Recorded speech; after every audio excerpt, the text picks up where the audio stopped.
Opérationnalisation imminente du centre public de prise en charge des drépanocytaires Mabanga Nulux, aussi grâce à la fondation Denise Nyakero Tshisekedi, dont la première dame, initiatrice de ce projet, avait posé au mois de février dernier la première pierre pour les travaux de réhabilitation et de rénovation de ce centre. Pas question de ralentir la cadence, l'objectif étant connu et les délais bien précis. Les centres de médecine mixte et d'anémie SS, communément appelés centre Mabanga, vit au rythme de coups de marteau depuis près de 3 mois. Lancé par la première dame et présidente de la fondation Denise Nyakero Tshisekedi en février dernier, les travaux en cours s'exécutent parfaitement et tout est mis en œuvre pour que ces bâtiments soient livrés dans les délais.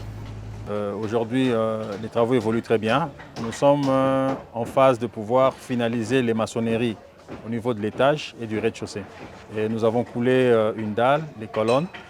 Et d'ici la fin de ce mois, on pourra commencer les travaux des toitures. Je peux m'estimer être heureux en disant que les travaux avancent selon les délais convenus avec l'entrepreneur. Seul centre public de prise en charge de drépanocytaires, la construction de ce nouvel ouvrage répond aux normes internationales en tenant compte de sensibilité des patients souvent sujets aux infections. L'équipe technique a tenu compte de tous ces paramètres. C'est pourquoi on a plus mis en action sur une ventilation qui soit naturelle. Parce que s'il faudrait utiliser la ventilation artificielle, ça causerait un peu de dégâts auprès de nos frères et sœurs qui souffrent de cette maladie.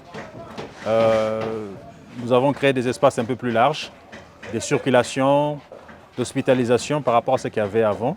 La construction de ce nouveau bâtiment pour le centre Mabanga est l'une des actions de la politique de renforcement de structures de prise en charge initiée par la fondation Denise Nyakero Tshisekedi.